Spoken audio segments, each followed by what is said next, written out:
Hey everybody, Steve here. I thought I'd do something fun for today's video, something different. Don't know how many people are interested, but I've been playing Dungeons and Dragons with my friends for the past, I don't know, 4 years.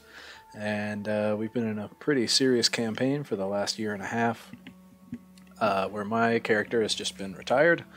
He served his purpose, and now he's moving on. When I started him, his name was Stukov, as some of my viewers may know. He was a furbolg whose entire family was killed, so he was getting revenge on the Krull who murdered his family. Pretty cliche to start. As we went along in the story, we discovered that the Krull were actually brainwashed by Sethun, some sort of god of dark things, and eventually we discovered an egg of the Krull, which was actually a Krull queen. So Stukov reached out telepathically, got the memories of the previous Krull queen, found out they were mind controlled into doing this evil god's bidding, and took it upon himself to raise the egg to lead a new race of Krull, or a new creed of Krull, into the world. And then upon killing, we just finished a couple weeks ago, we killed Sethun, and now Stukov is going on his own way to help raise the Krull. So, not dead, which is nice, but finished the character arc, so might see him some more later. However, I need a new character to continue, and with that we come to our friend Braised Leaf. So what this video will be about is creating Braised Leaf. He was an NPC who we met previously. He had taught an island of people to fight, mostly unsuccessfully. He is a halfling. Stout or Lightfoot are my options, and he is a bard. He made some song about our group after we beat Sethun. And we also started with just one guy, but now there's two guys that are in this fire cult in our group, worshipping Kasuth. And Kasuth and Sethun caused a lot of difficulty because they sound a lot alike. So I've got some notes here on what I want to create for this character so that I can play him. Oh, I missed a note. A very important note. Made love with Shelby. This will play off interestingly. So our DM at the time was playing Bayleaf, and his girlfriend is in the party, and his girlfriend is playing Shelby, and now I am playing Braised Leaf, who hooked up one night stand with Shelby, so that'll be fun to play. Oh, I didn't explain the name. So when he joined the fire cult, the leader of this cult, Zahiri, has been tasked with renaming everybody that joins the cult, give them their new fire name. So there was one guy in our party who joined, his name was Hardvik, now it's Chardvik, and Bayleaf turned into Braised Leaf, which is hilarious. So, let's get started on the character creation. If anybody has ever played D&D, this is dndbeyond.com. It takes you through the whole character creation customization stuff and everything you need to know, basically. Advancement type, milestone, hit point type. I would like to do that manually. Confirm. Allow or restrict choices based on rule prerequisites. Sure. Yes.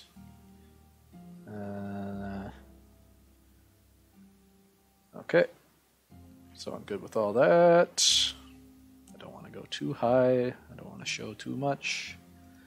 That's good. Okay, halfling. So I can be stout or lightfoot. So, and did I go too high again?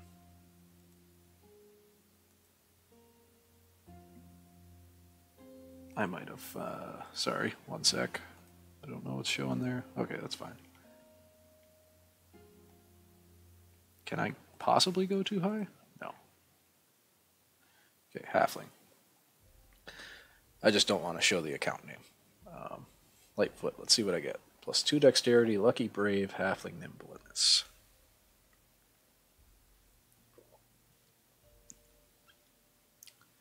Lightfoots are more prone to wanderlust than other halflings and often dwell alongside other races or take up a nomadic life. In the world of Greyhawk, these halflings are called harefeet or tall fellows. Okay. And what about the stout halfling? Dexterity, lucky, brave, halfling, nimbleness. Is that any different? No. So the bonuses are the same. As a stout halfling, you're hardier than average and have some resistance to poison. Some say that stouts have dwarven blood. In the Forgotten Realms, these halflings are called stronghearts, and they're most common in the south. I will take the stout. That resistance to poison could come in handy. Okay. Let's open these. If I roll a 1, I get to re-roll it. If you roll a 1, for those who don't know, it's a critical miss. That means something very bad can happen to you. It's really at the DM's discretion. And I don't know if I explained it, DM is Dungeon Master. Brave, you have advantage on saving throws against being frightened. Nice. Nimbleness, you can move through the space of any creature that is a size larger than yours. So I believe I'm small, perhaps medium, which means I can move through any space of a large or normal character. And advantage against poison. Choose a class. I am a bard. So bards get spellcasting, bardic inspiration, jack of all trades.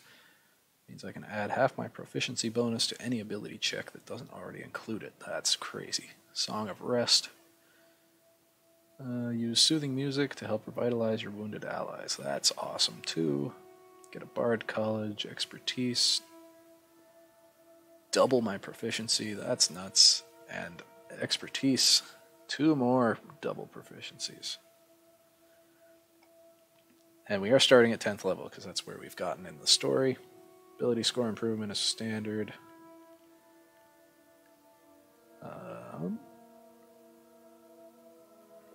Regain all of your expended use of bardic inspiration when you finish a short or long rest. Counter charm. Use musical notes or words of power to disrupt mind-influencing effects. Start a performance that lasts until the end of your next turn. You and any friendly creatures within 30 feet of you have advantage on saving throws against being frightened or charmed. So that's good support. Proficiency is hit points. Magical secrets. Choose 2 spells from any class, including this one. The spell you choose must be of a level you can cast as shown on the bard table, or a cantrip. Chosen spells count as bard spells for you and are included in the number of spells known column of the bard table. Okay. So that's obviously good. I just get more spells. I'm a bard. Okay, let's change to level 10. Manage HP.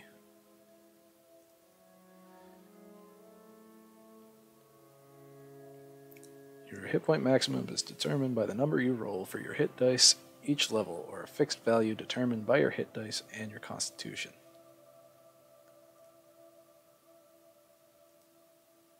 $1d8 per bard level. Hit points at first level. Wait, did not do my abilities. There we go. Let's do point by. I don't know what my stuff is based on.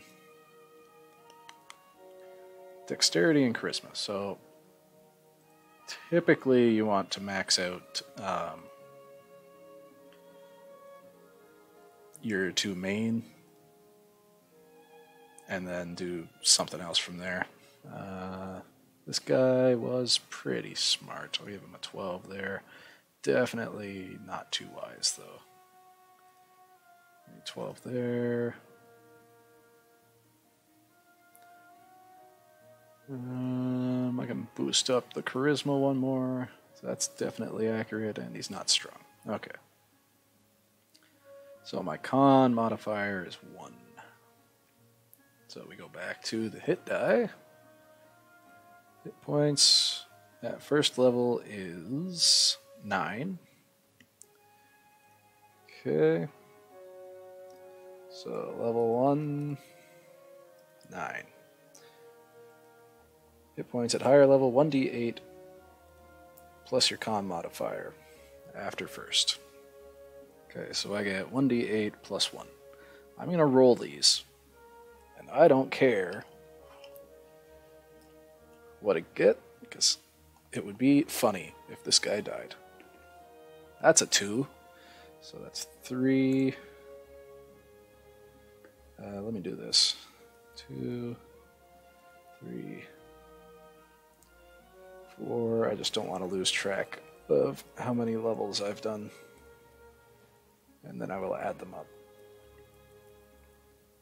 Okay. That is a 2 again. That's a 4. Ooh, 7. That's pretty good. Another 2. Somebody got me these dice for my birthday. And I roll pretty badly with them sometimes. Oh, there's an 8. Alright, it's all coming together now. It's going to end up being pretty average. Another 8. And another 2. That's pretty wild. So 9, 18, 26, 29, 32, 45, 51, 60. Okay, so I got 60 health. 60. So lower than my fixed and higher than my average. So that's fine. I beat the average. Okay, proficiencies. So since I'm a bard, I get to play a musical instrument. I seem to remember him playing something. I think it was a pan flute. Let's also say he's good at the flute and the lute. Yes. These skills are things you can use during the game that, let's say you need to find some food in the woods. You would need a good nature check in order to do that.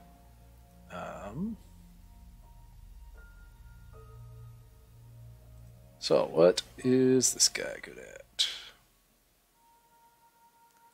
Definitely deception, because he lies all the time. And performance, yes, because that also has to do with lying. And persuasion. Seems reasonable. Spell casting, see spell rules and spell listings. So I do need that. And we'll take a look at that actually. Oh, that's not what I wanted.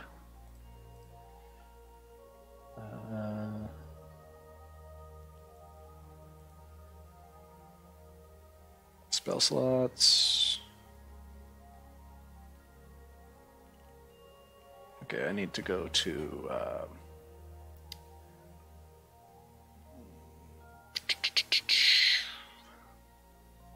here, the Bard page. Bard page, here we go. So here's what you get at each level for being a Bard. So at 10th level, I can know 4 cantrips, 14 spells, and I have that many spell slots, which is a lot. That's more than my druid had, I think. Okay, don't really need to know any of that. Bardic Inspiration.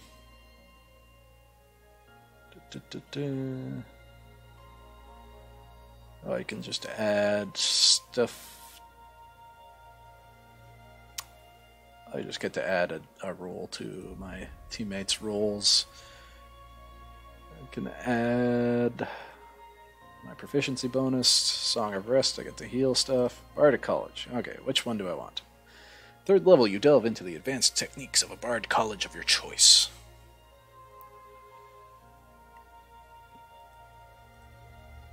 Let's see. Let's read up on these.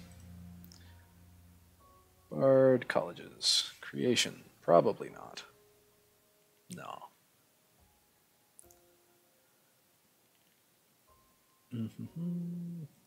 College of Eloquence. Oratory. Persuasion is regarded as a high art, and a well-reasoned, well-spoken argument often proves more persuasive than facts. That sounds like this guy. Glamour. No. Lore. Definitely not. Spirits.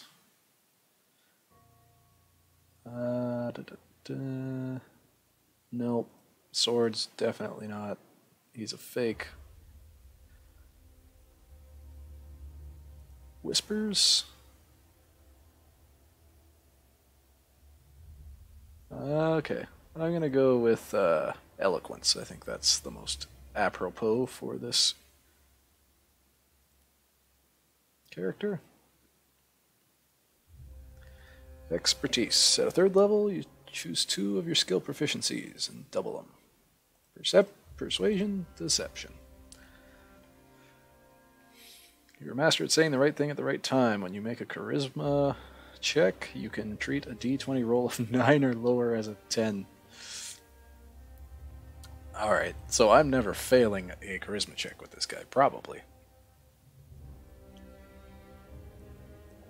You can spin words laced with magic that unsettle a creature and cause it to doubt itself. As a bonus action, you can expend 1 use of your bardic inspiration and choose 1 creature you can see within 60 feet of you. Roll the bardic inspiration die. The creature must subtract the number from the next saving throw it makes. Damn! That's good. Ability score improvement. Yep. You basically always take the ability score. Then we'll do charisma. And charisma again, I think. Look at that later. Font of inspiration. That's good. Okay, we already looked at all these. Not this one. Your inspiring words are so persuasive that others feel driven to succeed. When a creature adds 1 of your bardic inspiration dice to its ability check, attack roll, or saving throw, and the roll fails, it keeps the die. Nice. You've gained the ability to make your speech intelligible to any creature. Wow. As an action, choose 1 or more creatures up to a number equal to your charisma modifier, which is probably going to be around 5. They can magically understand me for an hour.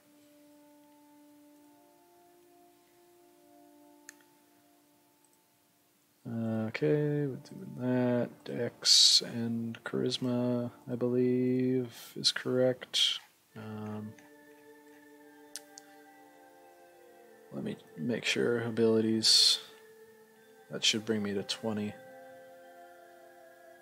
It doesn't? I think I did something wrong then.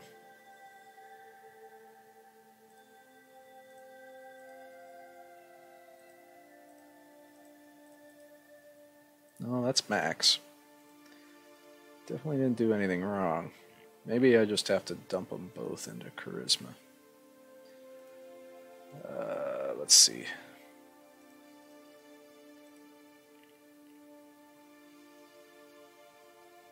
That's weird.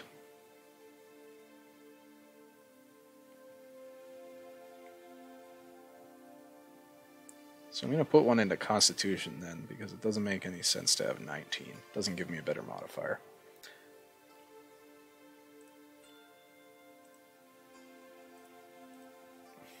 Or I could do both into Dex. Yeah, let's do that. Both into Dex.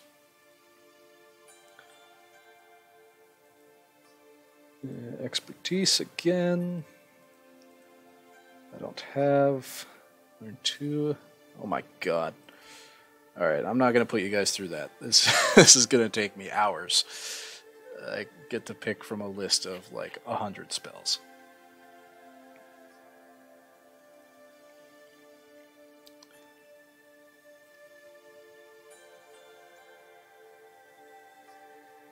Hold on, what's going on here?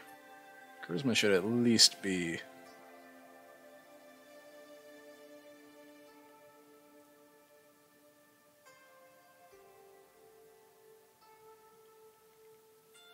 Something weird's going on here.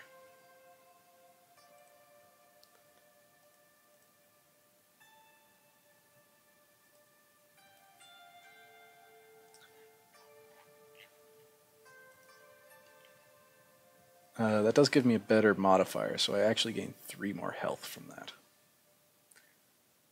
I'm fine with that, whatever. And my rolled HP is now 63. Why is it saying it's 83? I want it to be 63.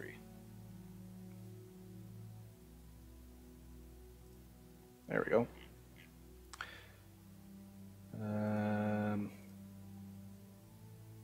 For some reason I can't choose another skill. Maybe we'll get to that. Okay, background. Use an acolyte now. These just give you a little bit of bonus things to your game.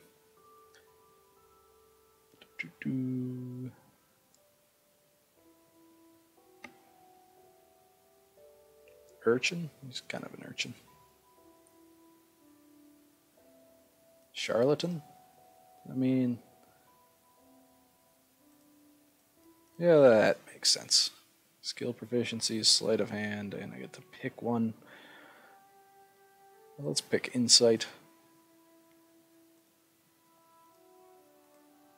Suggested characteristics. Well, first of all, now I can add sleight of hand to this expertise, right? Yes. Okay. Good. And I'm not going to fill out any of this because I kind of went over it at the start, how I'm like a liar and good sword fighter, stuff like that, but this is where if you were creating your own character, you'd pick or just roll some personality traits. Right, like you could say, sarcasm and insults are my weapons of choice. I lie about almost everything. Okay, well that's true. And honestly, that's true. Ideals and your bonds, flaws. That's definitely true.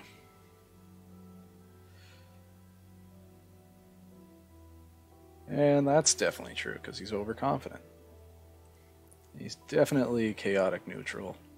Faith is Kosuth. Kosuth? Yes. Lifestyle? That doesn't matter. I've yet to play in a game where it actually tracks your gold in a meaningful way. Having some sort of shop system would be neat, but that's a lot of work. And then you can go over your personality, like this is where everything you pick from above comes down. Notes. So this is, I think, more to fill out as you go, because you're probably not going to have something right from character creation. But you get your allies, enemies, backstory. This would probably be fleshed out on your own character, your own backstory. It adds a lot to the story when you actually create a backstory for yourself. Okay, I'm not going to go through that too much. Starting equipment. I will choose my equipment. I believe I have a rapier and an entertainer's pack and a lute. Leather armor dagger. Oh yeah, definitely a fake duke. Add all that equipment. And I will put my rapier on. My armor. The DM's probably going to give me a bunch of different stuff before I actually have to play this. Because the rest of the team has a bunch of magical items. In fact, in my last game with Stukov, I stole a lot of magical items because I wanted them. So now when we look at the character sheet, make sure this is not showing anything. It's not. Okay, so we see my stats. Yeah, I think you just don't get any charisma from being a halfling. You'd probably want to be No, I get con. That's why my con's high. You would probably want to have like human, I guess, would be the highest charisma. Even still, I get +8 to my charisma roll, so that's awesome. Advantage against being frightened and poisoned. I will get something else there. +12 deception, performance, persuasion. And if I roll below a 9, that becomes a 10. So I have a minimum of 22 roll on each of those. That's pretty nuts. This will be going up, like I said. The DM will give me some better armor. And then you click through your actions, your spells. Like I said, I'm not going to make you guys sit through this. I have like 28 spells to pick or something. No, 18. 18 spells to pick. There's my attacking options right now. That's going to go up once I get some spells. Other actions I can do. I can counter charm, unarmed strike. I got the universal speech that we talked about before. Yeah. So that's the gist of character creation. Manage spells. So when I click manage spells, this comes up. And you just look through the list. You click on one to read what it does, and then you keep going. So, that's the video. If anybody wants to see more of this, let me know. Peace.